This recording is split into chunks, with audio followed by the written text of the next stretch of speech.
I went through a phase in my career where I felt very disrespected. They never saw a playboy as like a dominant big man. You know what I'm saying? They didn't understand the persona and who I am, when in reality I'm just being myself. A dude from New York that's fly, that's good looking, that attracts women, but will beat your ass.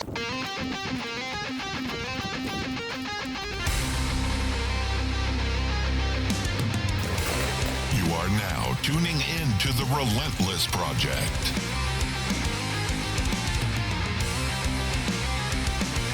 Real people, real stories, real life.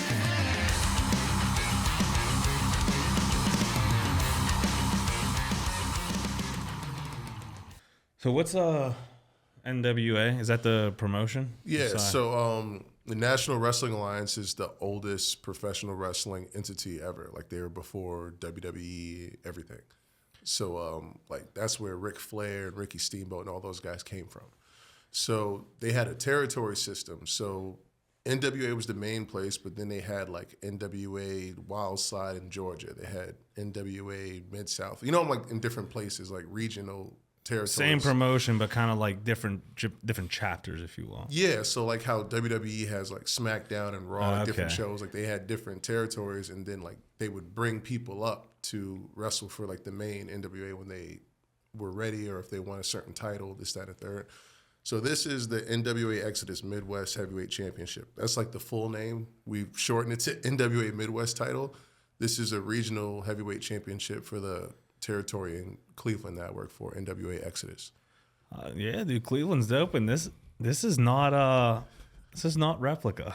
No, that's this is legit. heavy. That's legit, man. Dude. That's legit. Well, congratulations on the belt.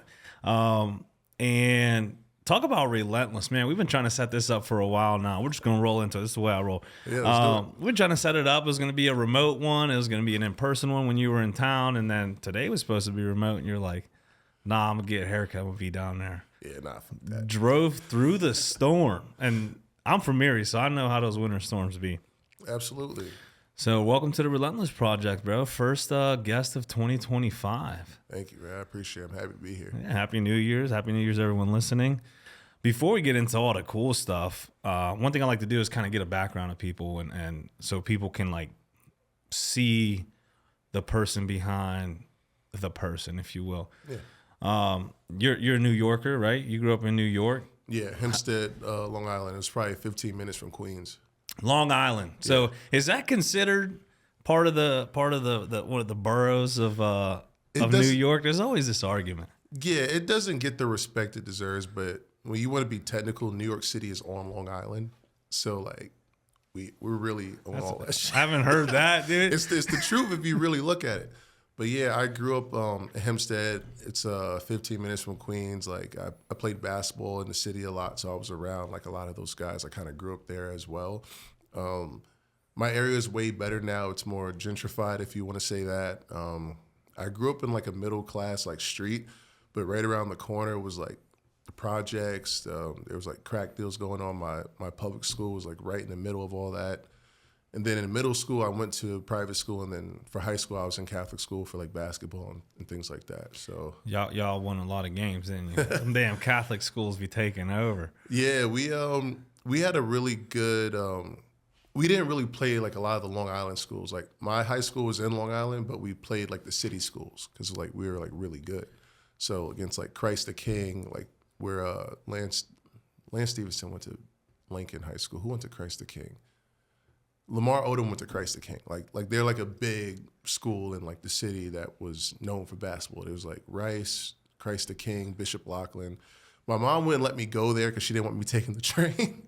Dude, well, you see what's happening now with them damn trains, dude. People getting lit on fire, and yeah, it's crazy. Dude, it's wild. How was growing up in that element? Because I grew up in the inner city, not New York, but inner city of Erie, and I feel like that kind of helped me and prepared me to take on the world, man. When you see things like that, and you're surrounded by that hustle mentality, that go and get it mentality, I feel like it kind of sets you up.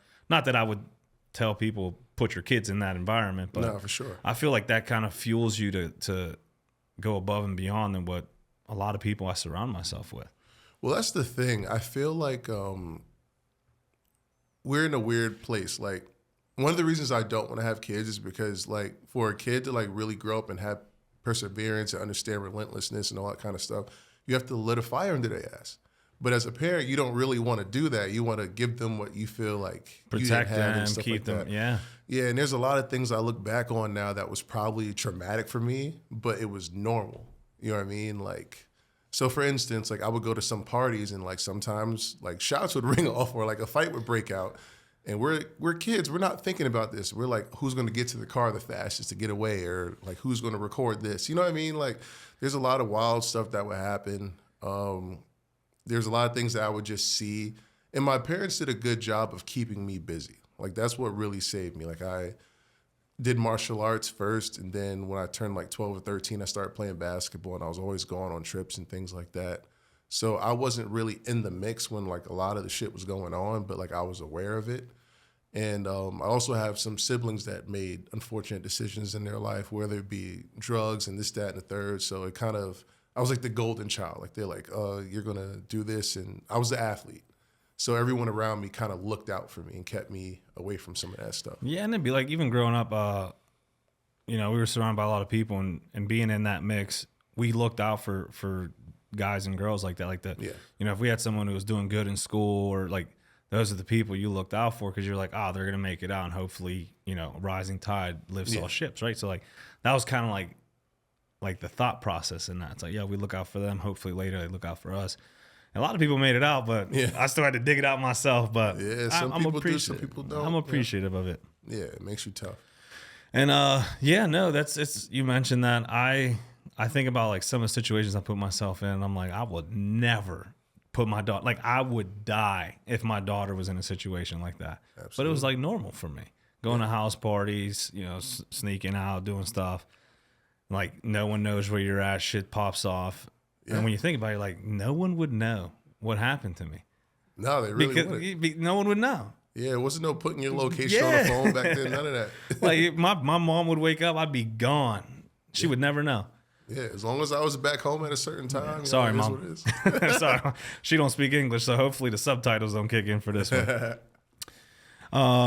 So how'd your family life shape kind of like your momentum? Because you said you were playing basketball. Yeah, you're a tall dude. You walked in here. I said, watch your head. Well, that's why I wanted to do this in person, so I'm legit. A lot of people look at indie wrestling, they're like, oh, well, this is whatever. Like, no, like I take this shit seriously. So you gonna know that when I walk in the room. Which my bad, dude. Yeah, I'm here with Pretty Boy Smooth. Goes by Smooth. Didn't even give you that intro. Professional wrestler, man. And I love that stuff because it's something I always watched as a kid. And one thing I remember about wrestling is my grandfather was a huge fan of wrestling.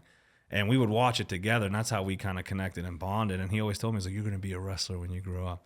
I'm like, dude, you see these dudes flipping and jumping off ladders, and like, I don't know if I could be doing all that. Now I get punched in the face. I think it's always the grandparents. Like, not to get away from the first point we had, but like my introduction to wrestling was like my grandma, because my dad worked 4 jobs, so he was always like gone and stuff. And whenever he would get home late at night, like there'd be an hour left of Monday Night Raw, we watched that together, and my grandma would babysit me.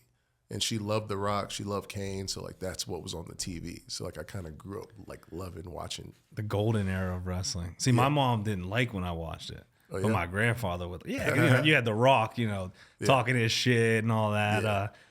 And my mom would come in from work because she worked multiple jobs. She'd come to pick us up. We're watching late night wrestling. And she's like, well, why you got him watching this? And I'm like, but The Rock is going on. Or Rey Mysterio was one dude I always watched. The dude's still going. Takes care of his body, man. He's still going, still doing the same flips and everything. Yeah, but to get back to your question earlier, I just felt like I was supposed to play basketball because I was just tall. You know what I mean? Tall, dark, and handsome, right? That's the recipe. It was one of those things. Like I don't like the outdoors at all. Like I don't need a tan, obviously. Like I don't like bugs touching me and shit like that. So I went to a football like tryout, and it was like really hot outside, and I just wasn't jacking it. So I just signed up for basketball, and then my dad's like, all right, are you going to continue martial arts, or are you going to do this? Like, you got to pick one. So then I just was like, all right, this will get me a college scholarship because we couldn't afford to pay for me to go to school and stuff. So I just kind of wrote it out. You get into college for basketball? Yeah. Was that in New York? Yeah, my first school was in New York. So I got a Division I scholarship to Hempstead University. Some stuff went on with coaching changes and injuries and whatnot, and I ended up at Mercyhurst. And I finished. Shout out Mercyhurst. Yeah, I finished there. I got my master's there, and so I'm a Laker for life. Okay. And they're actually really good at sports, especially football, but you didn't play football. Yeah.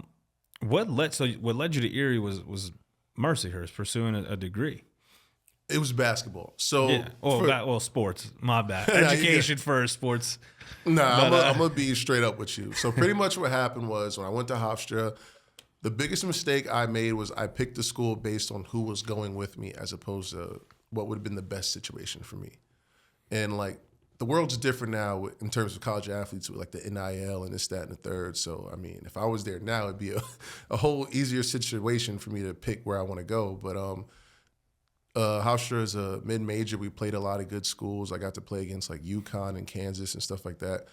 And I came in young at 17. So, and I was having a little bit of knee issues, so I redshirted my first year. Then my coach gets a job at Fordham University and leaves. And then we get another guy who gets a DUI 2 weeks later, and he gets fired. And then we get another coach that's his first year, like coaching, head coach, whatever. And he wanted to bring in his guys. He really wasn't like rocking with me like that.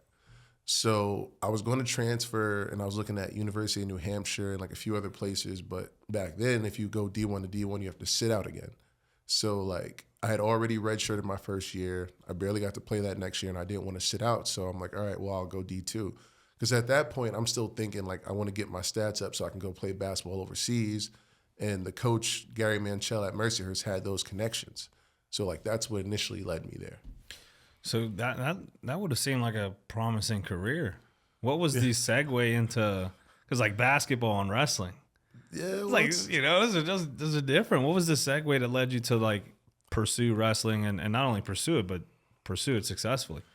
So it's a sad but funny story. So Love trauma. I love trauma. that's really what it is, right? So I never lost my love for wrestling throughout this whole basketball venture. Like I stopped watching for a while, but they would still catch me in the training room, icing my knees, putting on a pay-per-view or something like that. So pretty much what happened was I started dating this one girl, and her parents were like crazy racist. Like if they knew she was dating a black guy, they would have like kicked her out the house. That's still a thing? No. I know, right? It's crazy. So I had graduated, and she still had like a year or two left, and I was like looking to play overseas. Like I had gotten an agent and stuff, but the Romeo Juliet-ish in my head, like I'm like, all right, well, if I get my master's, maybe her parents will like me. Me at 33, I would have just said, fuck off. I don't care. Like you either like me or you don't.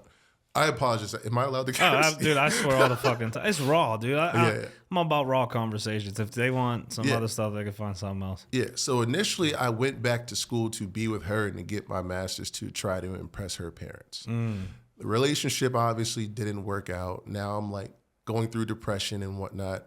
And I'm a grad assistant at Mercyhurst in like the rec center. So like I'm still working out, but like I'm not like working out with a purpose. You know what I mean? I'm just kind of like just showing up. I was talking about that on my last episode, showing up versus. Yeah, it was one of those situations. So my roommate at the time, he was dating this. Let me backtrack. So a girl I was working with, her name's Gabby Catrabone. She was friends with a local indie wrestler that knows DJ John McChesney. At this time, I don't know what indie wrestling is, but she knows I'm a fan of wrestling. So she's like, hey, why don't you come with us to this show? You'll meet John McChesney, like you'll get to see wrestling. So I'm like, all right, whatever. I don't have anything going on. He's wrestling Matt Hardy that night. So like indie wrestling? Yes. I had no freaking idea that like he was doing indies or he was still around or whatever. So like from that point I got enamored with it, and I just kept going to like their monthly shows. And then my roommate's girlfriend went with me one time because like I didn't have anyone to go with and we're all cool. And she's looking at them and she's like, why don't you try and do this? Like you're taller, you're stronger, you look better than most of these guys. Like, why don't you try and do this? And I'm like, nah, like I'm old, 24.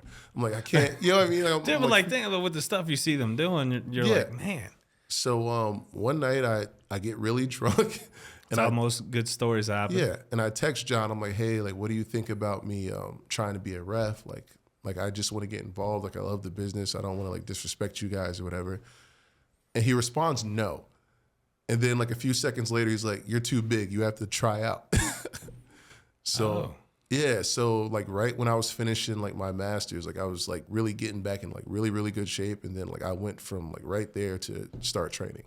How was before we get into how was tryouts, how was, because you said like not to be disrespectful, because like me being on at home watching this, some of the wrestlers I'm like you think of Rikishi, right? Like athletic, but not much athleticism being exhibited. Like he's putting his body through crazy stuff at that time. But it's easy for someone at home to be like, I could do this.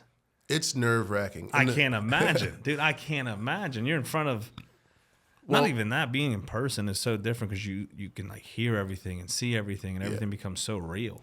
Yeah, well, the problem with indie wrestling is it's so independent that anybody can almost jump into it whether they're ready for it or not. So for instance, if you had 20 grand and could rent a ring or whatever and want to like say, "Hey, Shane, do you want to wrestle for me? I'll pay you X amount of dollars," you negotiate. You can go run a show. Like you can like borrow someone's license to do it. That's why like those shows are called shindies, like shit indies that aren't really like put together right. Like the ones you want to work for are ones that are reputable, that have like good people, like good workers on there that take care of themselves, that take it seriously, probably an ex-wrestler is running the show. And it's very like sports specific. So for instance, like Rikishi's character isn't something that needs to be doing backflips and whatever. Like he's like a power guy and a comedy guy. You know what I mean? Yeah, So like for sure. Dude, yeah. When he go on the ropes. Yeah, so like that's what he's built for. Whereas you have a guy like Rey Mysterio who does the lucha libre style, who needs to be acrobatic and do different things like that.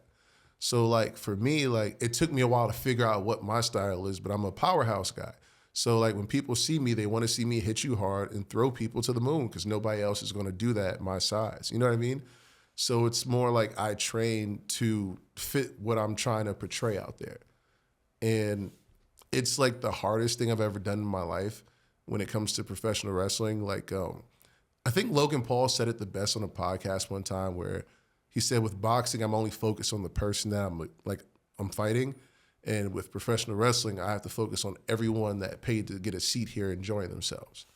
So like, imagine having to like orchestrate how you're going to go out there and do some stuff. And then the variables of, oh, your time got cut. Oh, this guy got injured.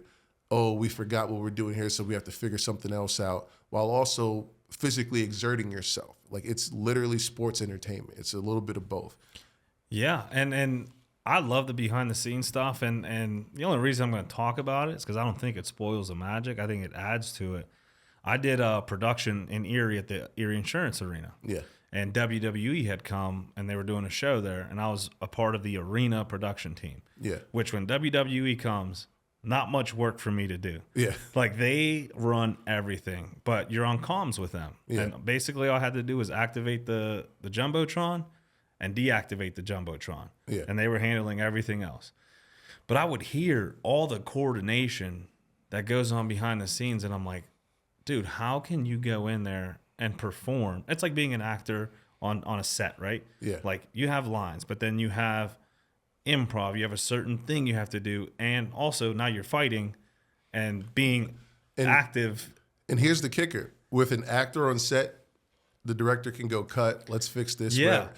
I have live fans out here that my job is to make them go on an emotional roller coaster, to love me or to hate me or whatever story that we're telling. So it's the realest shit you can ever do when you really think about it.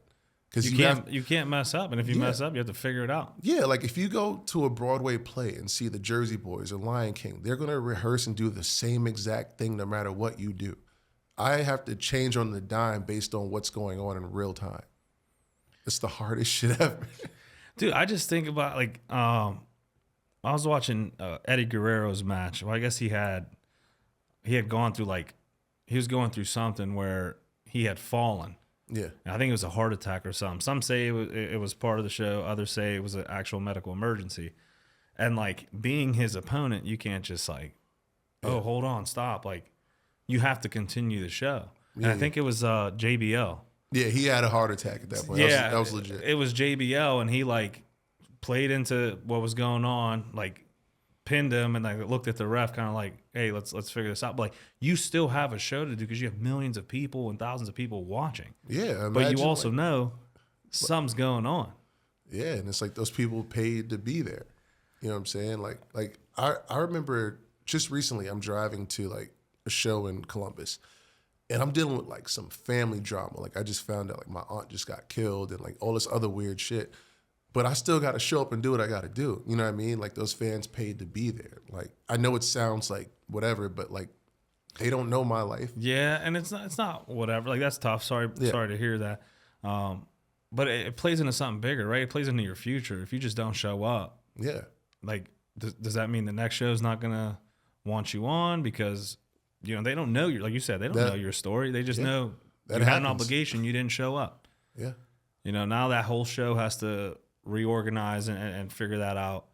So like it's a lot of pressure. That's all that to say. It's a lot of pressure. Yeah, and it takes a long time to really master it. And then imagine doing that, and then there's some people in the business that are doing this as a hobby, or like they just want people to cheer for them, or they don't take it as serious as a lot of us do. You know what I mean? So you gotta be able to maneuver all of that. Do you know who Tommy Invincible is? Yes. So I like ran across his Instagram page randomly, and I think he had like a couple thousand followers. And like his energy, they have it like real close up. His energy, I'm like, oh, dude, okay. He comes out, and it was like a crowd of 3-4 people. Yeah. But he comes out like he was in front of a sold out arena. I was on a show with him like a few months ago. Really, dude? I reached out to him to come on the podcast. You might be like, yo, get on. I was on. But I like one thing I saw, I'm like, bro, he whether it was 2 people or 200,000, like he came out. You got to respect energy it. was up there. Like, dude, that's all I thought when I was watching. I'm like, dude, that dude's got, I respect the fuck out of that. It's courageous because it's like you have to believe before you can make them believe. And I feel like I'd be more nervous in a crowd of like 10 than I would in a crowd of 1 million. Because at that point, it kind of like washes out. Like with 10 people, you have 10 people you're looking at that you have to entertain. And like it's almost personal. Yeah, it's harder. And like for me, when I'm in a situation like that, I enjoy it because I like to get comfortable in uncomfortable situations. Like that teaches you, like, are you really a sports entertainer? Can you really entertain the people that did pay to be here? Like they deserve, like I can't phone it in just because there's not many people here. I'm going to do well so that they invite their friends next time and we don't have this situation. It becomes an investment. Yeah. You have to, how was tryouts? You said that you got to try out. Like, how was that process? I adapted very well to the physical stuff. It was just like the mental stuff I had to learn, and like the fundamentals of like how to hit someone hard, but like in a way that won't injure them. Because like we really do like hit each other and stuff, like the ones that are doing what they're supposed to do. But there's a way that you can condition your body to handle that. And there's a way to do it in like a safe instance. So for instance, if I wanted to punch you as hard as I want in like your neck, but I'm not gonna like hit you in the jaw. You know what I mean? Like so it's like a meaty. Yeah, like there's ways to do different things, and it took a while to get used to that and getting comfortable doing that, getting comfortable with the contact, getting comfortable taking bumps and like not knocking myself out like I did the first time.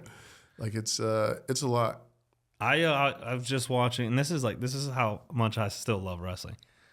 I was watching an old video of Triple H. He was on a show where he was like coaching people to become wrestlers. Yeah. And he's like in this ring with like 6 or 7 dudes who want to get in the business.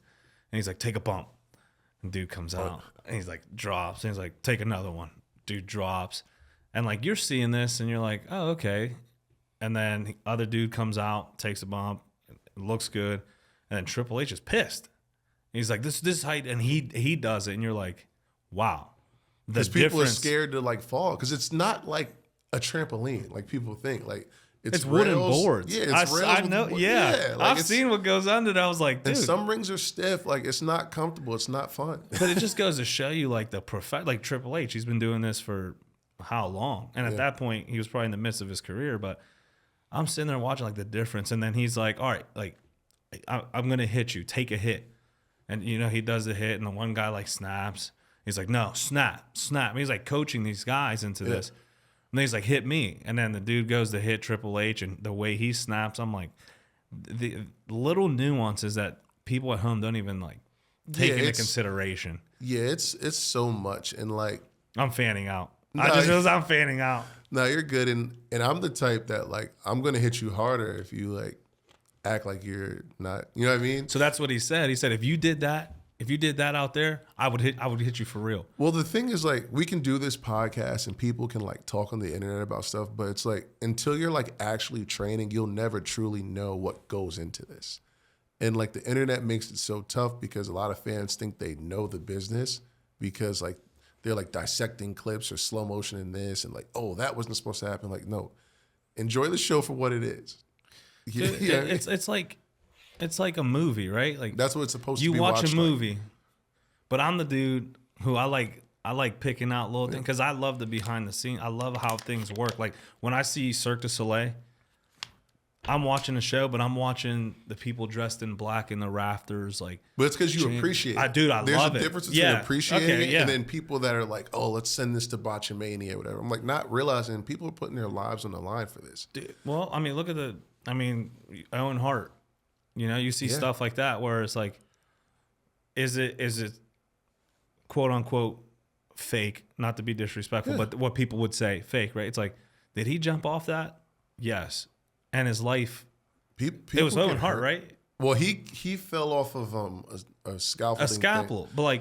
But there are dudes that have gotten paralyzed just taking basic maneuvers and stuff. How do you fake jumping off a ladder onto a person on a table?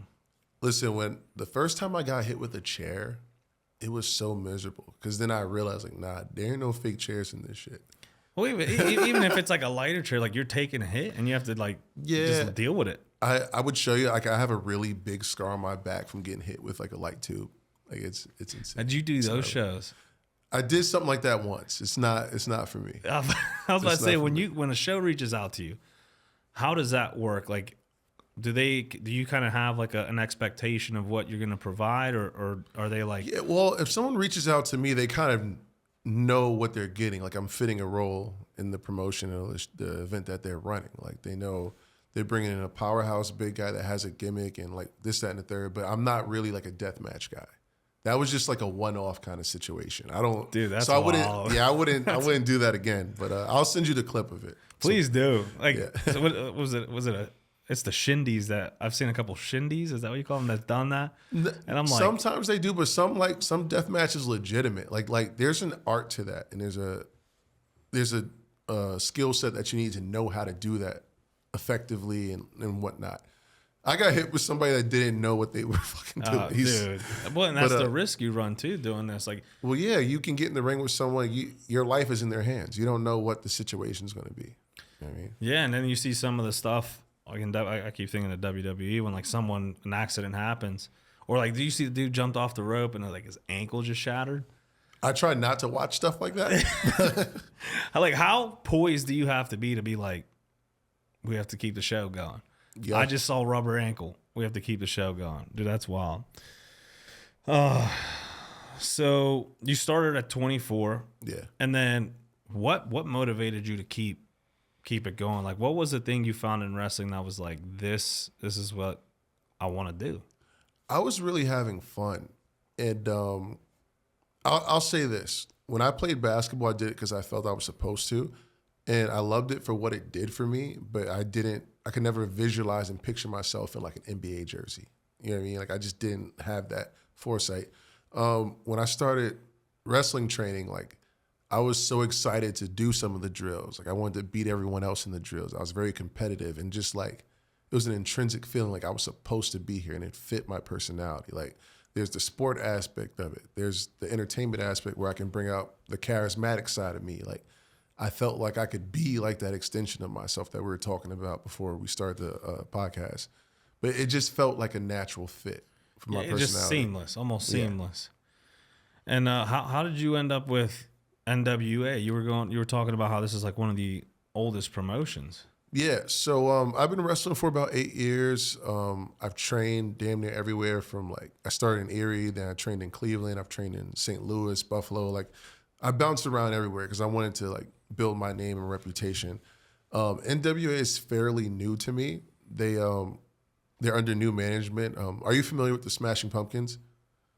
All right, so they're like a rock band that's really well known, established, like in the early like 90s and stuff like that. Their lead singer Billy Corgan bought NWA, like he's the owner. So we're owned by like a rock star. He's living his he's his awesome. life. There you go. Yeah, so in like this new era of bringing back NWA, they brought back the territory system. So there was a territory in Cleveland and ran by EC3, who's a former WWE guy, Ring of Honor guy, TNA guy. He's been everywhere. He's awesome. And he asked me to come aboard to work for his promotion. So that's how I ended up there. And it just so happened that like I've already been seasoned before I got there, from like all the traveling I've done, all the training I've done, all the places I've worked.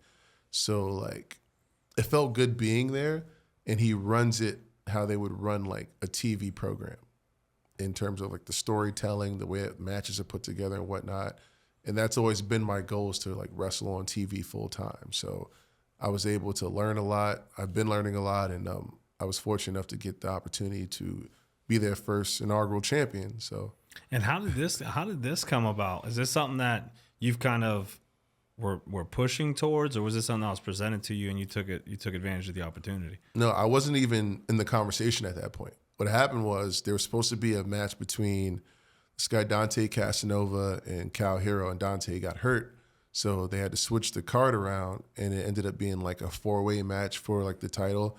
And I was like the other big attraction for the company. And I've already proven my merit through things I've done outside of this. So like I just showed up and showed out, and here we are. And I've taken this, I've made it something. I'm a firm believer that the man makes the belt, not the other way around. So I've defended this about 19 times. I've traveled out the country with it. I've done a Comic-Con event. Like I'm just a brand ambassador, essentially. 19-time defending champion. Look at that. Yeah. What was the record before that? You hold the record for amount of defenses? Like, how does that work? Well, I'm the first ever person to hold this, so everything I have is a record right now. Just setting the bar. Just setting the bar. First champion. I've been to like multiple different states. I've defended it on NWA Power, which is the main show for the National Wrestling Alliance. They're recently on the CW app. That deal just went away, so like they're working on figuring out something else. But I got to defend it on the CW in Tennessee. And next weekend, they're flying me out to Texas for their event, NWA Shockwave, and I'll be defending it there as well. What part of Texas you gonna be at? Forney.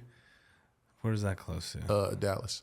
Okay. Yeah. Dallas. You excited for that? I'm very excited. How do you prepare for that? So now you know you're going to defend it. Like, what are some things you do in your everyday life, and then in a camp? I don't know if you have a camp for something like that, but like, what do you do to prepare for your next match?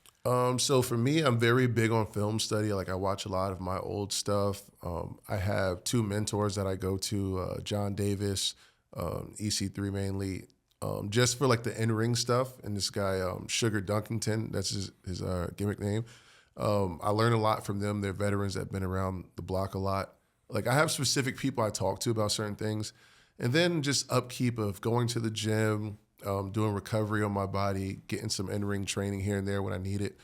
I'm one of those guys that like you can practice all day, but until you're in front of like a live crowd or you're in a live game, like you don't know what you can really do. And like you get those reps help you get better. So I maintain like a fairly busy schedule wrestling like elsewhere and stuff. So that's kind of how I stay on track with it. And how does it work with someone that like sparring, getting ready for the match and the movements and what you're going to be doing? Like, do you run through stuff with like a team and kind of go through it, or you're doing it as you show up? Yeah, no, it's very independent. I mean, like the way I would consider is almost like look at 2 different basketball teams that like they had their own plays, they practice or whatever, and then you run your plays against the other team. It's the same thing. Like I have my style of wrestling, and then when I'm going to wrestle somebody, I work my same style, but it just blends with what they do. So do you have like scrimmages, I guess? No. Dude, that's wild. You just show up. Yeah, like I said, hardest thing I've ever done, man. Your scrimmage is training and practice, I guess. Yeah, but it's like that. That's the stuff I'll never understand. Like how you can just like, because when you're watching it, everything's like it's seamless. It's going. There's action. There's never like a lull in the action. There's never like, oh, what's going on here? This is weird. Which if you think about it, there's so many moments for that to be easy to happen? Yeah, it's a lot of just repetition, trial and error, and working different crowds. Like the crowd in Erie, Pennsylvania isn't the same crowd that I would get in New Jersey. Like people like different things, so you gotta know how to like keep your style but integrate what's going on in that time or like that crowd that you're working with. And when we were talking, you said you're also an actor, right? Yeah, I've done some independent roles. Like my dream life is to pull a Dave Bautista, like have a long, like well decorated wrestling career and then transition like into film. Like I've always wanted to do that. Dude, that's so funny you mentioned that, because as a kid, I wanted to be a wrestler / actor. Yeah. And like I've auditioned for Mindhunter when they came. Oh, yeah. Dude, they asked for, check this out, a 5'7" Italian looking male, stocky, with black slick back hair. You're right there. Dude, I'm like, dude, they should just say we're asking for Ish. Yeah. Do you know how many people that fit that description? Apparently, then I showed up. I'm like, oh damn, all right. Didn't get the role, but it's like something I've always. The acting to me is like I love making people laugh and like that behind the scenes stuff, and then to see it all come together in the finished product. It's like when I watch a movie, I'll watch like Rush Hour. I remember doing this with Rush Hour. Watched all because they would provide the bloopers in the end. Yeah. They just added it. I'd always like go in and Google like, Rush Hour behind the scenes, Rush Hour, and to see how everything was put together. And when you see everything is so isolated, right? Like this scene. Yeah. Now we have this scene. They're not filmed in consecutive order. It's over here. Everything's in this area is filmed, and everything's in this area is filmed. They start putting it, and then you watch the movie. You're like, damn. And that's why you be there for 12 hours on set. Yeah, dude, but it's and you get like what 10 minutes of a movie part from 12 hours of filming. Yeah, it's crazy. It's the magic. Yeah. What was one of your? You said you have this persona in wrestling. Yeah. Is it something that is kind of, I guess, adapted as the time goes on, or have you kept the same? No, it's definitely fluctuated. It took me about 7-8 years to kind of find myself again in it. So when I first started wrestling, they called me the 7-foot savage. That wasn't something that I really wanted to do because as a college athlete, I know what 7-footers look like. I'm 6'9", I'm tall enough. Like I don't need to be like I'm 7 foot. But like wrestling's theatrics. So at some point, like you kind of have to like tell a story with the crowd and they're like, oh, well, they won't know. You know what I mean? But then I have a WWE tryout and then they put my real height and then I'm getting like messages like, you lied to us. Yeah. Obviously I'm not 7 feet. Yeah. And then like I've done different nuances of characters. So like one moniker I came up with was Mr. Fresh to Death. And I was just trying to play off being like a fly dude. Like I would wrestle with a Gucci belt on and stuff like that. But this wrestling demographic doesn't know what the fuck that is. So it's not like resonating or hitting with them. You know what I mean? So it's like I had too many layers to what I wanted to do and then I had to kind of strip it away. And then when COVID happened, that's when I kind of started like really playing into stuff. Like I started doing these skits that would get a lot of traction online. So pretty much I would be doing like a daily task or whatever, and then my phone would ring and it'd be a text thread of like me and a girl. And like I played off old text messages I had like with girls when I was in college, whether like I liked them or I didn't. I was like curving people and stuff like that. And I just kind of made like a funny thing out of it, but people were like buying into it. And like once you get them on the hook, you got to see where else you can go with it. So then like I'm like, all right, well my character is like almost like a Will Smith Fresh Prince, but like a serious one.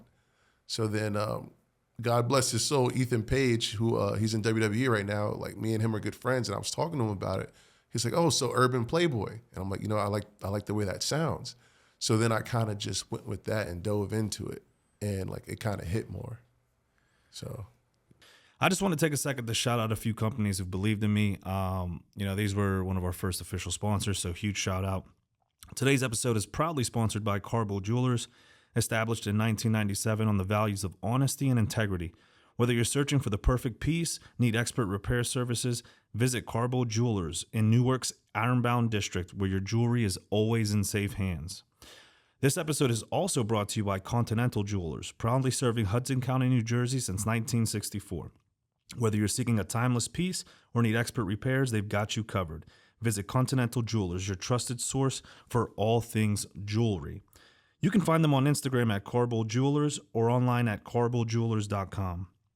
Lastly, big shout out to Carbo Trading. Besides coins, precious metals, and jewelry, if it could be traded and collected, he's probably got it. They can be found on Instagram at carbo.trading. You can find all of our sponsors out online on our sponsor page at therelentlessproject.com. That's cool how that stuff works out. What would be mine? Like, because I'm not a serious dude at all. But when people look at me, they're like, one of the biggest digs I get is when people see me in person and they're like, "Oh, I thought you were taller." So I'm like, "Oh, thanks." They're like, "Well, you're so big. I thought you were tall," and I'm not. And then they also think that I'm like mean, but when they see me, like, dude, you don't take anything serious. It's like I try to think about like what would. But it would work for you because you'd have a switch. Like you can be like the funny guy, whatever, till somebody pisses you off. I'd laugh. And then you whoop their ass. Like it would work. I don't know what we would call you, but it would definitely work. You know, until I come out and everyone's taller than me, and they're like, "All right, we're gonna have to work something out with this." That's cool. So you dive into like philanthropy. Is that something that has come from your career, or is that something you've always been a part of? Because I know when like me, especially with the Relentless Project, now it's gotten like some hype. Yeah. I've like, man, what can I do with this? You know, and it's not something I ever envisioned getting this big. But like now I'm looking at the like different charities I can partner with and ways I can give back, because I've gotten so much from like people like you coming on, telling your stories, and listeners going, "Man, oh, that was so cool. Like, how can I connect?" And I've been connecting people, and like I feel a sense of purpose now, like a responsibility that I got to do something with, which I love doing. I love giving back. So what was that fuel for you to kind of become bigger in that sense? So, you know how like as a kid, you have all these goals of when I get rich, I'm going to do this, that, and the third. Like, still got them goals. Yeah. Still got that list. Yeah. So for me, like philanthropy or giving back or something like that, it was always on there. Like, because I always thought that came with it. It's just like, when I get all this money, I'm going to buy my mom a house. Like, it was just something that I just always wanted to do. So I'm on the phone with I'm not on the phone. I'm texting one of my friends, this woman, Samantha Randall. She has a vegan restaurant in Erie called Sauce. That's awesome. You should check it out. 21 and older, though. It has erotic themes to it. And she does a lot of... Where's this at? It's in Erie. It's dope. I'm going to have to show up. Yeah, she does a lot of BYOB. humanitarian work. Yeah, it's... Bring your own bacon. No, no, I'm sorry. I'm going to get canceled. But anyway, we're texting, and I'm telling her, like these things I want to do. I'm like, yeah, like I want to create a scholarship for Mercyhurst. And she just straight asked me, like, why don't you just do it? Like, what is it going to take to do it? So I was just like, fuck it. So I reached out to the school and got in touch with like the financial, I forgot the correct term, whoever runs the donors and stuff like that. Probably the philanthropist. Yeah, what the dean of donors. I don't know what the correct term is. That sounds dope. Dean of donors. Yeah, we'll just go with that. And we had dinner, and pretty much there's different ways to set up scholarships. So I started it with just like my tax refund money, because why not? You know, like just having enough money to buy a pair of books like for school, like they're expensive, so like it would help. So it started there, and Erie News picked it up. I was kind of promoting it, but kind of not, for the simple fact that I don't want to be one of those people that are like, "Hey, look at me, I'm doing a good thing." But like I posted about it, and pretty much the scholarship, it's one time $1,000 donation to a student that's either going to Mercyhurst or wants to go there, that's Black, that wants to go into the communication department. Because I feel communication is something that's lacking in today's society, and it's more important than people make it out to be. Like when you're talking about literacy rates, being able to hold a conversation, interviewing, reporting, all that stuff, like I feel like we're missing out on a lot of that nowadays. And I also wanted to help diversify the school. So it didn't start as $1,000. Like it started with whatever I put in was probably like $500. And then, like I said, I posted about like once or twice. It didn't really get any much traction. And then when the George Floyd thing happened, like everyone was looking for something to donate to like help somebody that's Black or whatever. So I ended up getting over $6,000 in like donations. Wow, that's yeah, awesome. So it was a weird way of coming about, but it definitely did help. And we've awarded like, I think 5 people now. So. And when did this start? Is this like a yearly scholarship? 2020, 21, somewhere around there. I'm not completely sure. Is there a name? Like, what's it called? The PB Provide Scholarship. Okay. Yeah. Oh, that's cool. I never realized that you can just like go to a school and be like, hey, I'd like to start a scholarship. I always wondered how all that stuff worked. Yeah, I mean, apparently there's other scholarships there, but there's just nobody that fits the criteria to give them to it. So the money's just like sitting there. Well, there's so many scholarships out there, and like when I went to college, I had no idea. I didn't apply for a single scholarship. Yeah, and that's one of the things I regret now. Like, you want to talk about communications, or like being able to communicate and carry conversations and getting into rooms. That's how I've gotten where I'm at. Like, I don't see myself as anything special. And what do they call it when false, whatever, when like you don't believe in yourself or whatever, trauma. Yeah. But I have not done anything special or extra. Like, I just love talking to people, and I find myself presented with opportunities, and I take advantage of the opportunities, and then I give back when I can. And it's just like, next thing you know, you're in these rooms with people, and you're like, man, all these people have specific skill sets, and it's just me. That's how communities grow. You put them all together. I was listening to a podcast before I came in here about, well, not a podcast. You ever seen The Breakfast Club? Mm-hmm. So it was Kevin Hart and whoever his producer is. I forgot the guy's name, but they just talk about how they keep working together to like bring other people to like make projects that help the next generation and stuff. And dude, and it's a network. And how do you build a network if you're not communicating? Yeah, dude. So that's a cool scholarship. What's your goal with that scholarship? Is that something you aim to? You want to grow the monetary amount, or do you want to grow the amount of people you can give to? Like, I don't know. I want to do both. Like, it's an ever-changing thing and evolving. You know, at some point I may make it so somebody has to like write an essay to receive it, and I like pick, you know what I mean? Like, I'm still like, it's one of those things where you're learning as you go. Like, I just know I wanted to do it, and then I set it up, and I trust the Mercyhurst communication department to find the student for me, which they've been doing. So I think that's a great idea to have someone, which I'm being a hypocrite, because one of the reasons I didn't apply to scholarships because I didn't want to write an essay. But I think it's huge to, especially now as I'm older and I can appreciate the work, having someone write an essay as to why they should get this. It kind of tells you a lot about who they are as a person. One, if they take the time to go out and do it, right? Yeah. Two, what they decide to talk about, right? Because you're giving it for communications to help these people be able to communicate better and learn. So you're not really going off of how they communicate, but kind of like what they're saying. Yeah, I think it'd be like, it'll help you like pinpoint the right person to receive this, who's gonna do the best with the gift they get. Yeah, that's the thing, because you don't want to give it to somebody that's not going to appreciate it or doesn't need it. That's that's what I was trying to get at. Yeah, like, absolutely. Someone was just like, how many scholarships can I apply for? Because I just don't feel like paying for school. Yeah, you know, someone is going to be like, dude, I need this, and any dollar is going to help me. And then that's who I want to help. You push them because you know someone like that, they're going to give it back some way.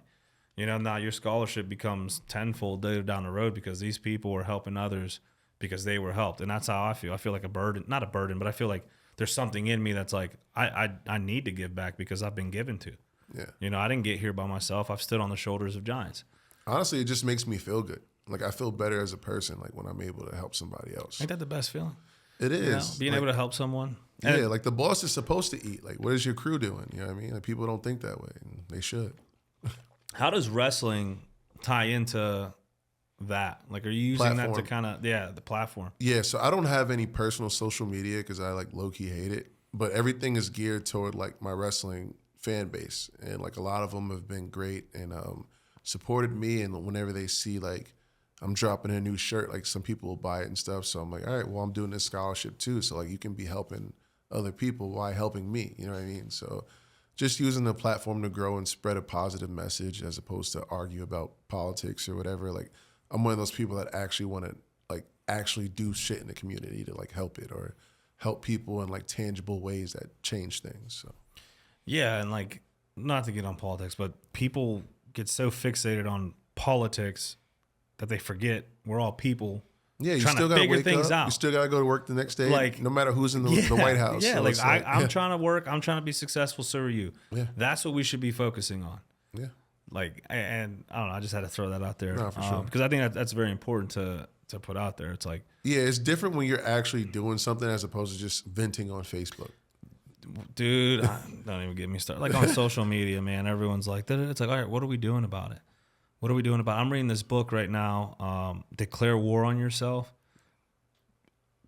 10 out of 10 recommended, man. He talks about declaring war on yourself, right? Like, things that you do in your life that aren't pushing towards where you want to be and what you want to do, and removing that stuff. And Sounds like David Goggins.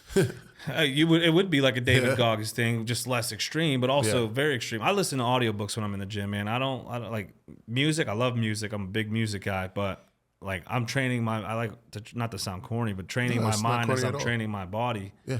Because you listen to music, you get lost, but like you're forced to listen to these words coming out as you're exercising. I feel like it's Yeah, a I'm very whole- selective with the music Yeah. I listen to. It's got to be the right artist that's like empowering me. Sometimes I just want to get crazy, but but this book it's so good, and one of the metaphors he uses is like an artist chipping away at a statue, right? Like we're all blocks of rock, and if you're not removing, like, how do you make a statue? You chip away and remove the unnecessary parts, the unnecessary pieces. The more you remove, the more refined this sculpture becomes, the nicer it is, the more it becomes a work of art, the more you remove from this block of rock. And that's like us in our lives, right? Like, are we poisoning ourselves with, brain rot TV and aimless social media scrolling, or are we like pouring into ourselves with,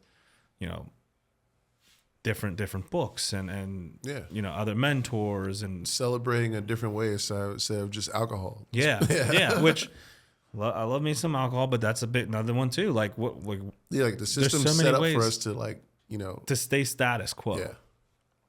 So declare war on yourself. Definitely good. But on your drive up to Erie, start it. Guarantee you're gonna be like, I'll check you're it gonna out. start. You're gonna pull it off your. I might buy Bluetooth. it. I like to flip the pages. Do you? Yeah. There's something said that. You ever heard of the 75 hard, the challenge? I've heard of it. I haven't looked into it. One of the things you're supposed to do every day is like read 10 pages of a physical book. Yeah, I like to read Because like, there's physical something books. of like flipping the page and reading that helps you. So speaking of music, you learned the saxophone? Yeah, it was very random. Like, Dude, that's like my favorite instrument. That is my favorite instrument. yeah, and I use the term "learn" loosely because I am not great. I haven't touched that shit since COVID stopped. It's like started then and Yeah. stopped then. Yeah, so I forgot what I was watching on YouTube. I guess he's called like the sexy sax guy. Like he goes in places playing that George Lopez song or whatever.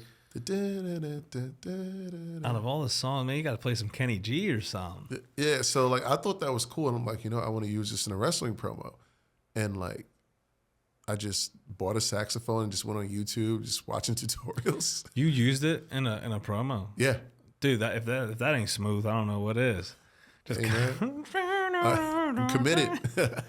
How long did it take you to actually like kind of get good with it, get comfortable with it? A little bit, like maybe like a month.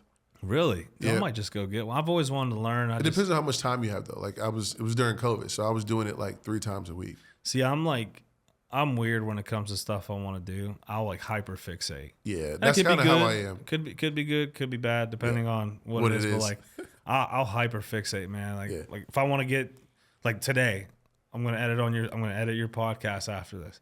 I'll be up till 4, 5, 6 a.m. until it's done. Oh, I get Then it. I'll look at the clock and be like, oh, damn, where did time go? I just started a Patreon account and I do like travel vlogs and stuff on there, and I'll spend like 6-7 hours just editing a 10-minute video.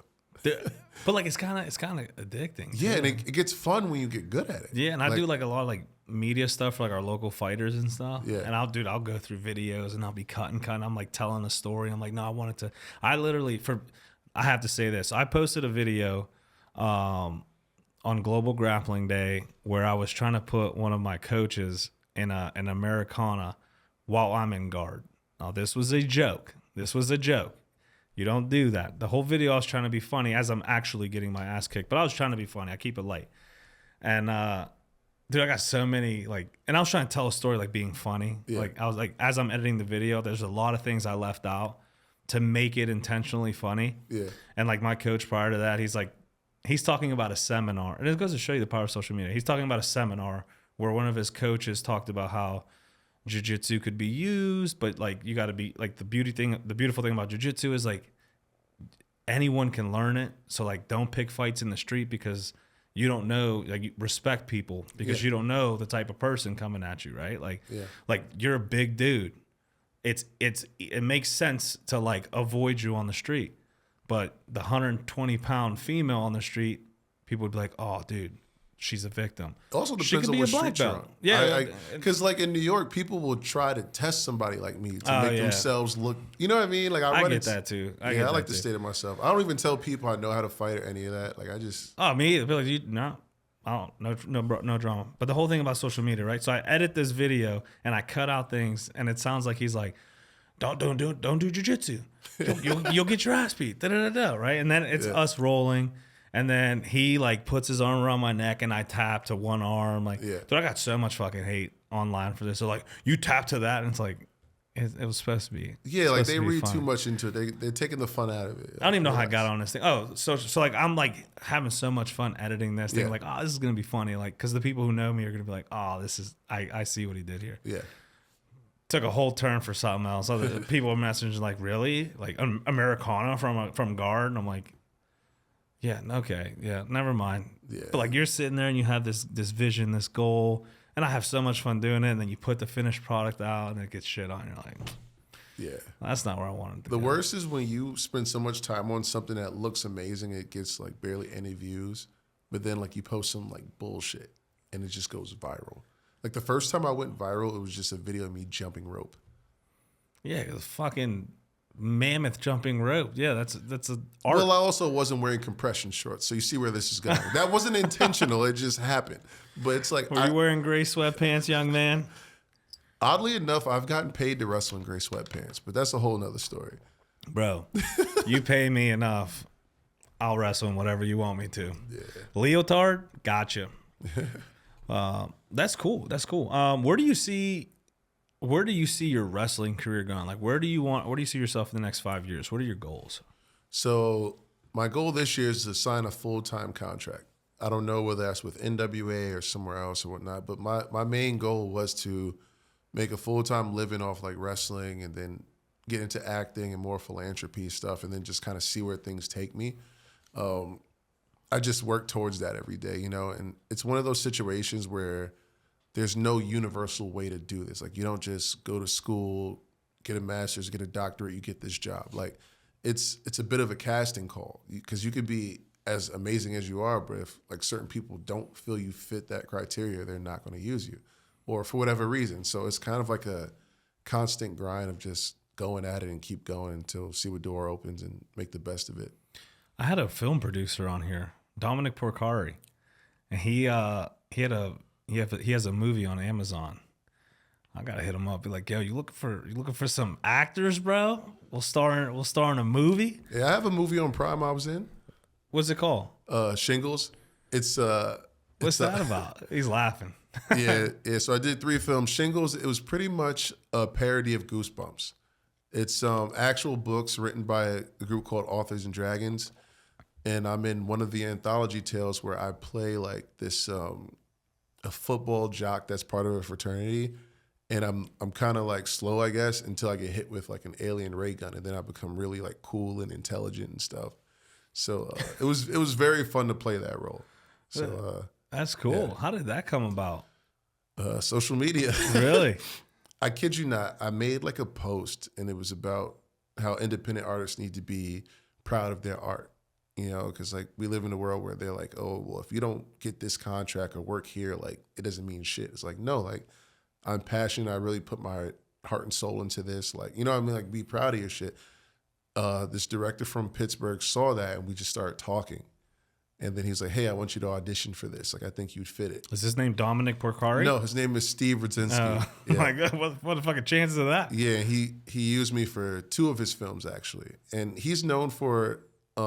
he does a lot of comedy horror stuff. He's known more for this film he made called Carousel, and it's about a serial killing carousel unicorn. Like I'm not making this up. See, but you're describing that, and I'm like, okay, but like you watch the movie and it's probably like fire. That's what I've learned with like this genre. Yeah, he definitely has a demographic that rocks with him. I will say that. The horror. My barber's a huge like. He's into stuff just like that. So I guarantee if I mention it, he'll probably be like, 'cause he's a big Pittsburgh dude too. So Yeah. probably like, oh yeah, I've heard of it. I'm Well, like, it made 3 films. I was in the last one, so. oh, I'm gonna have to. It's on Amazon. That one's on Tubi. On Tubi. Shingles was on Prime, but they're all on Tubi now. I was in Shingles, Carousel 3, and this movie called Pact of Vengeance. That was the first one I did, and I was just booked to do like action, like fight scenes and stuff. And I got to work with like AEW wrestlers on there and whatnot. It was pretty cool. How cool is it? Because you said you went to this promotion and Matt Hardy was there. Yeah. Like, how cool is it to like be like what goes through your mind? I guess when you show up to a promotion and it's someone you like grew up watching or So the business is different now where you can like fan out a little bit and take pictures and stuff like that. But when I came up, I was trained a certain way. Like you treat everyone like they're your coworker. Like you can't act like starstruck or whatever. They're not going to respect you. Like that was an old gatekeeping mindset of the way things went. It's really not that bad anymore. But I would really just stay calm and collected about stuff. And I mean, I've been in rooms with a lot of well-known people. So, for instance, I used to work for a promotion called Absolute Intense Wrestling in Cleveland, and I was tag champs with Hornswoggle. Yeah, like if I find the photo, I'll send it to you. For 8 months, he was my cool. Yeah, we were called twins. Yeah, I can see why. Yeah, I've tagged with Randy Orton's dad, Cowboy Bob Orton. Like I've wrestled with him. Like I've done extra work at WWE and ran into all the guys from John Cena. Seen Roman Reigns from afar, like so. Dude, so when they pull extra work, are they pulling from obviously people in the industry? Usually, Yeah, because you kind of want. yeah, like you would like if they either find you or you would like email and reach out, and if you fit the criteria and they're in your area, like they usually bring you in. Are you looking for 5'7" Puerto Rican who honestly, has tattoos with beards? Here's the thing: you'd probably have a better chance than me.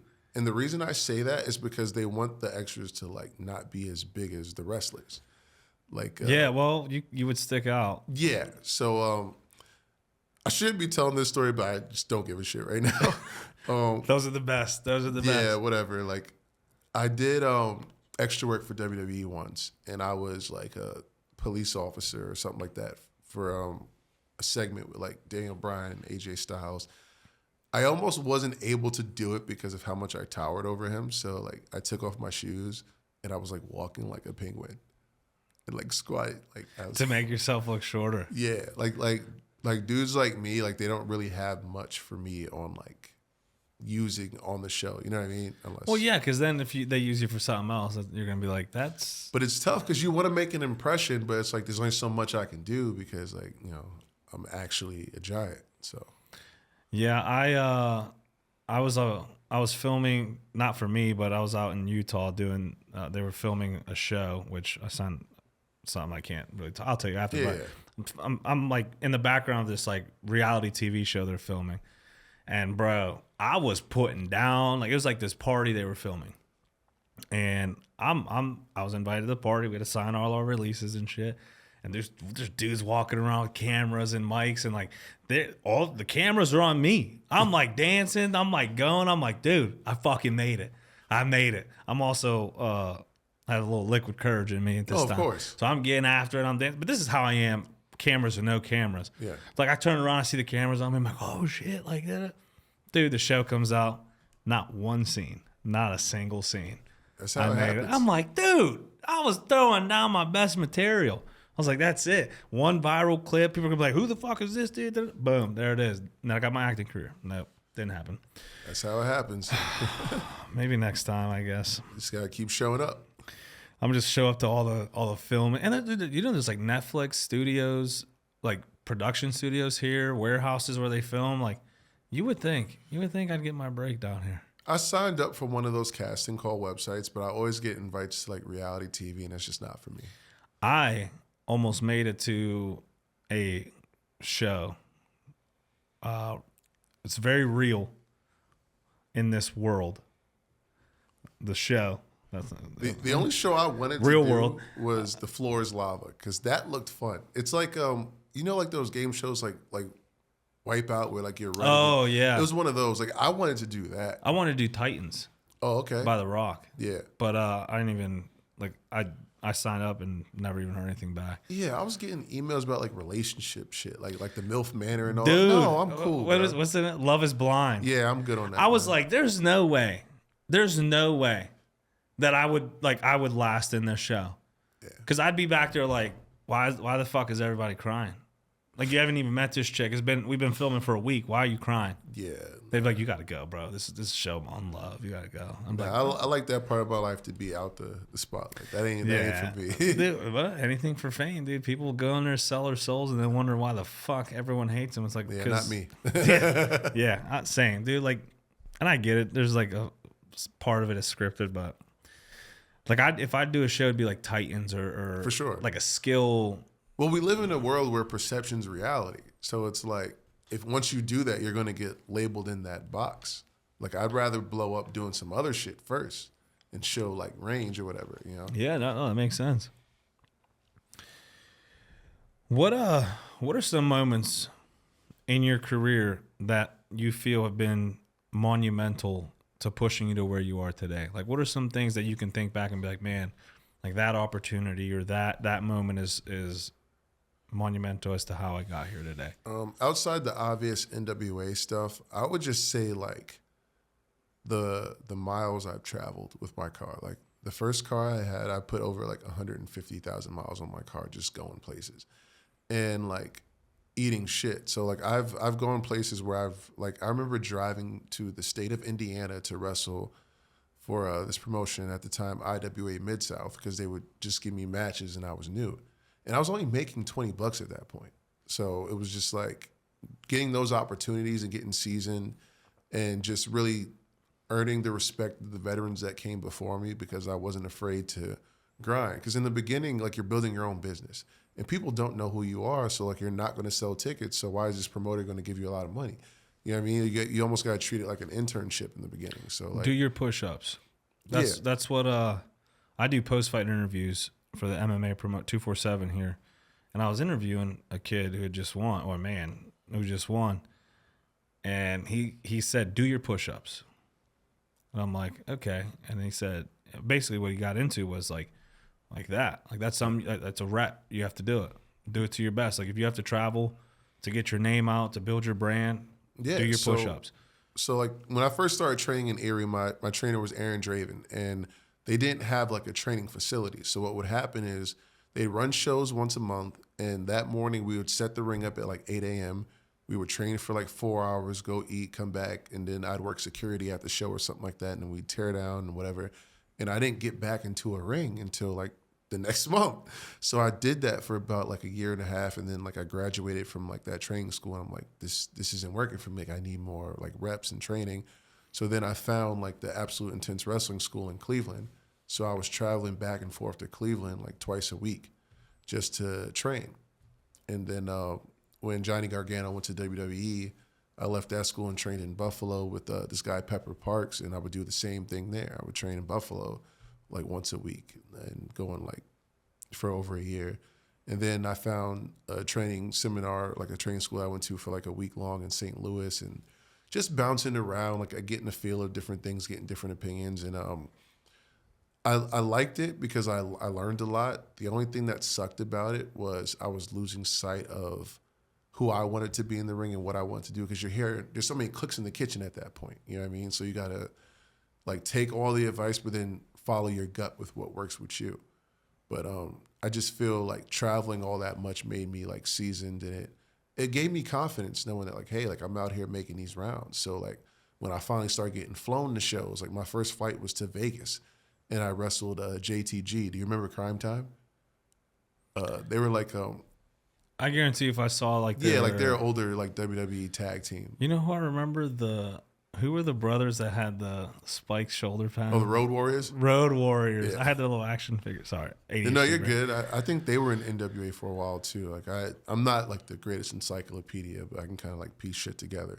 But yeah, like I wrestled like a former WWE guy in like Vegas. Like I got flown out there and stuff. So I appreciate those moments because I actually worked for them.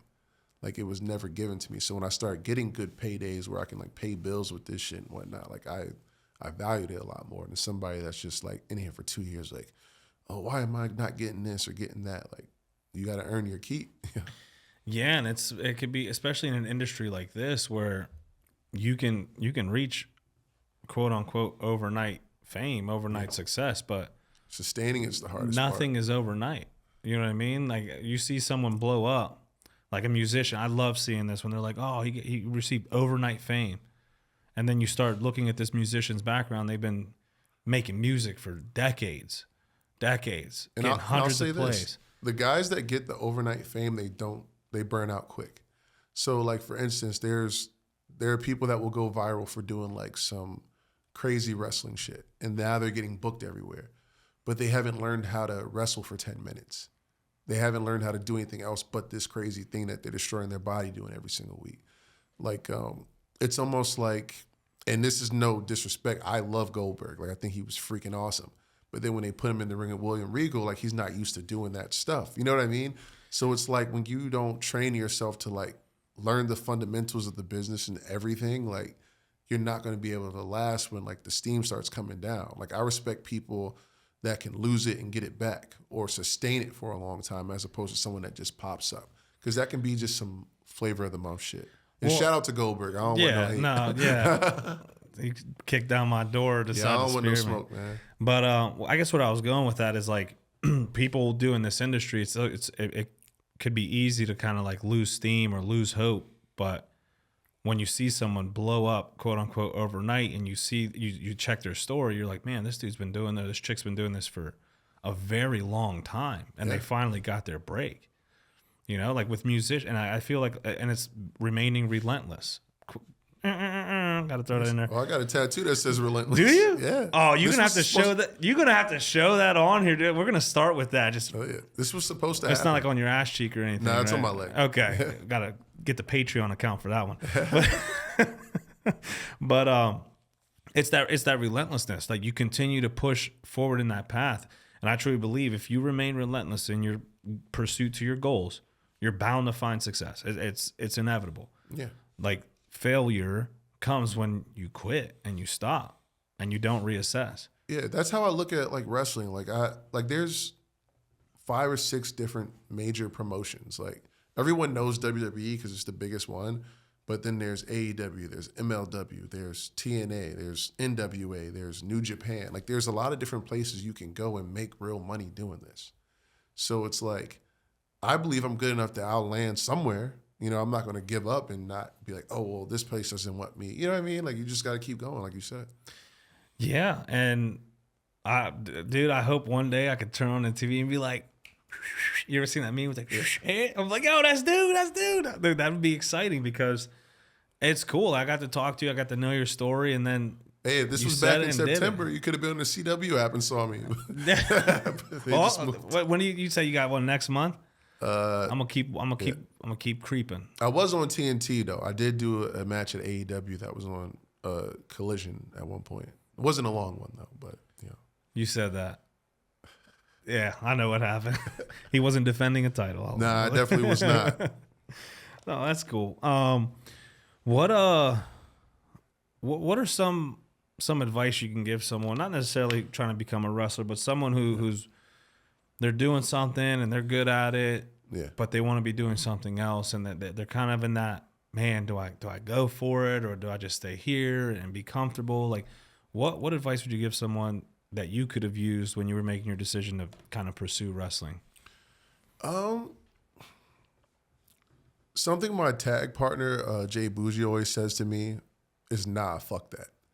And as funny as it sounds, like I'm a calculated risk taker, so like I don't always jump like when I feel I should and whatnot, but he's the exact opposite of me. Like he's like an aggressive dude from the Bronx that just doesn't give a shit. Like if he feels some type of way, you gonna know and like we gonna go. So it's like he's very like, don't be afraid to just be you and go for it. Like what's the worst that can happen? And a lot of times like the worst isn't what you think. Well, a lot of that stuff we create ourselves. Yeah, it's in your head. Like nobody's gonna whoop your ass if you want to go become a professional wrestler. Like I had people that say, "Oh, I think you're going to get hurt, or you shouldn't do that," but fuck that. Like fuck that. Yeah, like this is what I love. This is what I want to try and do. So like, as long as my bills are paid, I can take care of myself to go after this. Why not? And like when you think of things, I like to get deep, man. But like when you think of things, like even if your bills aren't paid, you ain't dead. Yeah, There's always an opportunity, and that's like extreme. I get it. I'm not telling people don't pay your bills. no, but like, yeah, and there's ways to make things work, but it's like, do you really want to live a life where you're just following what everyone else is doing? Like I was playing basketball because I thought I was supposed to, not because I grew up loving this shit. Like outside of Kobe and Shaq, like their Laker dynasty, I didn't really watch basketball. I didn't care. I barely played the video games. Like I didn't love it the same way some of these other guys do that have gone to that level with it. But I love wrestling like that. So it's like, even though it's unorthodox or whatever, like you can't be afraid to go for what you want. dude, regret is the biggest fear. Yeah. Like someone told me this, imagine laying in your bed at the end of time. Your clock is being punched and you're thinking there like, man, I should have done this, or what if I would have tried this? Like that's when you're going to be thinking about all that stuff. Yeah. Like we're in the moment now. Start doing the stuff you think about doing. Start doing the stuff you may want to try. You try 1,000 things. You've tried it. It wasn't for you. You're not going to regret it later. No one's ever regretted doing something and going, man, I killed that. And the biggest thing I can think of right now is like, don't let someone else like take your fire away because they don't believe it can be done. Something that was very powerful to me that I saw, there's a movie called Bleed for This. Have you ever seen that? Bleed for this? Yeah. All right. not ringing a bell. So I don't watch a lot of boxing, but it was on this this boxer. I can't remember his name. It's an Italian dude. He got hurt in a car accident, and he had to like wear a halo and whatnot. And they said like, hey, if we give you this surgery, you can walk again, but you won't be able to box anymore. And he wouldn't get the surgery. And like throughout this whole movie, like you see him trying to work his way back up to boxing again, which he eventually does, and like he wins like a title and whatnot. And he's getting interviewed at the end, and they're like, "What's the biggest lie you were ever told?" And he says, "It's not that simple. Like everyone will tell you like you can't do the thing until you do it." So like that's kind of how like I look at life. Like as a kid, like I like to research a lot of stuff. So when I had to go D2, I'm like, let me Google and see if there's anyone that went to the NBA that came from a Division II school. Oh, there goes Ben Wallace. You know what I mean? So it's like, I'm the type of person that if someone has done something, then it can be done. I'm not listening to all the, oh, well, this person's spectacular. You know what I mean? Even if someone hasn't done something, Yeah. it could be done. Yeah, you never know. Like, look at LeBron James right now. Everyone's like, oh, this guy, he's just an anomaly. Like, no, this guy spends $2 million on his body. He does what it takes to be the premier athlete he is at 40. So you can't tell me, like, it can't be done. You're just not willing to put in the effort for that. It's like when people come up to me and they're like, oh, if I had your height, I'd be like a baseball player. No, you wouldn't, because you fucking suck right now. It had nothing to do with my height. You didn't put the work in to get where you wanted to go. So, like, don't project that. Like, That's a good point. Yeah, like, I hate shit like that. Dude, and you see a lot of people who say shit like that, it stems from insecurity. Yeah. Like, I can't do this, so, like, and that's not, I'm sure that's not what they're thinking in their mind, but that's where it stems from, right? Like, Yeah, they're projecting. I can't do this, so be careful. Like, you want to be a professional wrestler? How many people are professional wrestlers? And it only hurts when it comes from people that you care about. In your circle. And those are the ones that you have to just be like, fuck that. Dude, and that's why, like, I'm a huge proponent. If you want to do something, if you truly want to do something, do it. Do it. Do it until you fucking can't do it anymore, and then do it again. And in this book, man, dude, this book really, like, changed my outlook. I came into 2025 with a fire can nobody fucking put out. No fire company, no fire engine, no fire department's putting this shit out, because I've always had this ingrained in me, and then reading these books, I'm like, who the fuck am I to doubt myself? Yeah, it's like, the reassurance you need, because there's people like you that had that same mindset that are telling you, yeah, let's like go get do that. it. And this dude, like, hyper fixate, become obsessed, become so disgustingly overbearing with what you want to do that it's impossible for you to fail at it. People thought I was crazy, dude. Like, I would work out at 5 a.m., Like when I first started training, I'd work out at 5 a.m., go work whatever job I'm at, and then drive to Cleveland, get home at midnight, and do the same shit again. Bro, you drove 2 hours to be on this podcast. And that says a lot about who you are as a person, too, because I that's the type of shit I would do. And people look at me like, dude, you really did that? That's crazy. That's wild. And like, to me, I'm like, that's not all too crazy. But I would love when they would say that, because that would make me feel like, yeah, I'm really about this shit. See, but like then that shit fires me up. It does. But then I feel like you're at a level now where you're like, why wouldn't I do that? Yeah, because like, you realize what it takes to be a star. Why wouldn't you do that? It's not that crazy. Yeah. When you think about it with people who do this shit every day, you're like, how is that fucking crazy? Because I'll look at like The Rock, right? And he went from wrestling to acting to owning his own production company to having his own like tequila and stuff. Now he's got a football league, doesn't he? Yeah, like that's a hustle. I'm like, when I'm doing shit like this, I'm like, damn, I'm moving just how he would. And that shit fires me up. Yeah, So like, in a smaller scale, but that's how it grows. You start doing this, it starts. Like boom, the boom, shit boom. gives me confidence because I don't know many wrestlers in general that have a scholarship, if any do. And I'm not even signed anywhere. Like that was me. Like I didn't have a backing for that. So imagine if you put me in a room where I have a machine to like help me with all this stuff. You know? You're creating the machine, bro. Yeah. That's we're in the I call it in the mix. 5 years, 10 years from now, you're gonna think back and be like, damn, I did drive to these shows. I did do these promotions. Like I started here. I was in my room looking in the mirror wondering like, man, where is this going to take me? I'm here. I remember driving home from training in a blizzard one time. And you're from Erie. You know how that shit is. Straight white out, bro. Yeah, it took me like 3 or 4 hours to get home from Cleveland. Like I remember times like that. Oh, like, Cleveland to Erie's worse. At least like coming to Pittsburgh, it starts to get nice the further you go down. Yeah, like this is the kind of stuff I think about. Like I remember wrestling in Tennessee and not being able to get a hotel, so like I'm driving and I'm stopping at like strip clubs to wake me up and shit. Like just dumb wake stuff. me up too. Yeah, just doing like whatever to. Hey, get trust the process. Yeah, man. Everyone's story is different. You know what I No, mean? but they don't call them smooth for nothing. Yeah. But and sometimes I get frustrated when I talk to people who don't have that same fire, and I shouldn't be like that. But like that's when you just surround yourself by the right group of people who have that, who are further along than you, so you can like feed off that and be like, you know what, like I'm latching onto that and pushing rather than being latched onto something that's pulling you. Yeah, it's hard because some of those people like you can't get away from. Like And some of those people you care about. Yeah, that was for me. Like everybody that I was like I had some friends that supported the wrestling thing, but my parents, like my academic advisor that I'm close to, my athletic trainer at Mercyhurst, like none of them thought this was going to work. Like they were just like, oh, your body's not going to hold up, this, that, and the third. So like I had to like go all in on myself and like put up my own money to train and go all these places. And like recently I finally got to wrestle on Long Island after 8 years. And like I had like 10 friends there from like that I went to like high school with. My parents saw me and like they're seeing like the crowd reacting to me and like everything I'm doing, and like now they get it.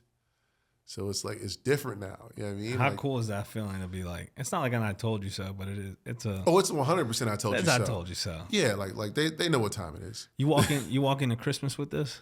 Nah, I couldn't go home for Christmas. Like, it's a 7-hour sorry. drive. I wrestled in Columbus that weekend, and I had some stuff going on. Do you wear this around the house? I would. What? God, lame. Like you ain't about it. He ain't about it. He don't want it. He don't want it. Nah, I told you, man. It's the man that makes the belt, not the other way around. Dude, I'd be walking around. And this shit is heavy. It is heavy. It is heavy. But you're also 7 foot. You're the 7 foot. That's fair. Savage. Like, I just changed his moniker for him. My buddy's he's a good dude, goofball, but he ran a marathon and scored like second or something. It was like a fun marathon, nothing crazy. Yeah. Not a marathon. It was a race. It was a some K. He got a little medal, dude. He wore that shit to work. Like he just wore it to work.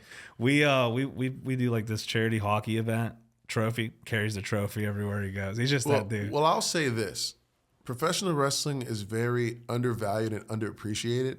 And the minute you bring it up to somebody, the first thing they're gonna say, "Oh, that fake stuff," or "Is it fake?" So like, part of it was maybe an insecurity on my end. Like I didn't want to be boastful about what I was doing because I didn't want that negative energy coming towards me. But at the same time, it's fucking cool when I go somewhere and like kids are paying me for a shirt or a plushie doll, I want photos with me, or like you go on Wikipedia, like all this information is there, like everything I've done with it. So now, like, I'm more confident telling people, like, I'm a pro wrestler and stuff like that. Be proud, bro. Like the other day, I'm at the barbershop because I go every week, and I wanted to get a picture with my barber with the title, and there are like a bunch of kids in there, and I'm thinking, damn, like I thought it was just gonna be me and him, but he's going up to the kids like, hey, you know who this is? That's PB. Like he be wrestling out here. Every kid wanted to take a picture of me. Their parents was taking pictures with me. Like it was awesome. Like there's actually love out there, which is sometimes I get paranoid in my head and I forget that. But it's like the energy you give out, people can like feel that. Oh, dude, for sure. Even with the podcast, right? Like I find myself doing this too. I'll like downplay my own podcast. You know, like people will be hyping it up. Like, oh, dude, you ever heard of the Run? And I'm like, oh, it's a smaller podcast. Yeah, and like people look it up, they're like, dude, I'm like, oh yeah. And like I find myself downplaying it. It's weird though, right? Because sometimes I feel like we need that because it keeps us like working. For sure. I don't like for the sure. word humble. I like to say grounded. It keeps you grounded, but at the same time, it's like, but like this fucking matters. Be proud of it. You know, be proud of like that shit is heavy, and like what that stands for. Yeah, like in the promo business, but like what this stands for is that road that led you here, the sacrifices you made, the drives, the fucking every state in the fucking country to get that. Like this means something. You know what I mean? And that's the people don't like. Even this, like the fact that you drove two fucking. Do you like? I was telling my I was like, I got a podcast. They're like, oh, is it a remote one? I'm like, dude's driving from fucking Erie to come on my like, and I still downplayed it. You know what I mean? I'm like, I value what you put out there, dude. Like, so I do fucking appreciate that. Where can people who want to follow your story, who want to be a part of your journey, where can people follow you? What socials are you on? All right, so I made it pretty easy. If you type in prettyboysmooth.com, like all my shit comes up, from like my Patreon account to Wikipedia. My social media links are on there. I'm on X, Instagram, Facebook. I have a TikTok, but I don't really care for it. So it's a tough platform. They're all starting to blend together at this point anyway. But your website would probably be the best place for. Yeah, it's like a link tree. It has all the links from my merch store, Wikipedia, social media links, probably some highlight reels on there, like more intricate stuff about like what I do with wrestling. There's also a link on there if they want to donate to like my scholarship, and the money goes directly to Mercyhurst. Like I don't touch it at all. That's awesome. That's awesome. Pretty Boy Smooth. Now your social is with 2 zeros or 2 O's? The Instagram is 2 zeros. Okay, but the other one's just Pretty Boy Smooth. Prettyboysmooth.com. Yeah, if you Google me, it'll come up. You'll be able to find it. I'll throw it on the back. Yeah. Like Pretty Boy Smooth with your picture. Well, it's funny how that name came about. So when I got to college, I was used to playing basketball all the time, and like I would get my dad would take me to get haircuts every week, so that was like a thing. And I would like get clear coat on my nails, but like I didn't dress like super fly or anything like that. But my teammates was like, nah, we about to get you fresh because like I'm going to school now with kids from the city and whatnot. So I started like caring more about like how I would dress and stuff, and like women felt comfortable talking to me because I was just like the good dude to be around. I was funny. I wasn't like a threat or whatnot. So like they started calling me like PB Smooth as like a nickname. And then when I started wrestling, I didn't know what to go by. So I just said, fuck it, let's just do this. And at first, people were making fun of it because they were like, oh, the PB stands for peanut butter, blah, blah, blah. So the thing about me is I'm very petty. So like, once you piss me off, I'm going to find a way to like get back at you. So like it plays in the PB Smooth. Absolutely. Yeah, I became Petty Boy Smooth at that point. So I started doing like so many podcasts and interviews and stuff to the point that if you Googled it, I came up before peanut butter, like legit. So eventually I'm like, all right, well, let's like really make this a thing. So I went to Pretty Boy Smooth because it was supposed to be an acronym anyway. And then I trademarked it. So like that's how I kind of came up with that. Well, I'm glad we got that because that's probably should have been the first question I asked you, where PB Smooth came from. Yeah. And one thing I like to finish on. Once this episode's done, right? People have listened to it. Pretty Boy Smooth's a fly motherfucker. But the episode's turned off. People are going about their lives. What's a message you hope that people pull from this episode once it's off? I've been thinking about that a lot. And I guess the only thing I can say is like, it's your story. You know, at the end of the day, like, people are going to have their opinions. You're going to have people that doubt you for whatever you want to do. You may doubt yourself and whatnot. But at the end of the day, like, you got to live with you. So you got to, if you feel like you want to do something, you don't, like, you're 1 foot in, 1 foot out, like, it's your story at the end of the day. Like, if you want this to happen, it'll happen. If you don't, it won't. So just, like, be mindful that it's your story and, like, take ownership of that and control the narrative of it. Oh, that's a good one. Well, bro, I appreciate you for jumping on. This is the one with Pretty Boy Smooth. Yes, sir. And we're out. Later.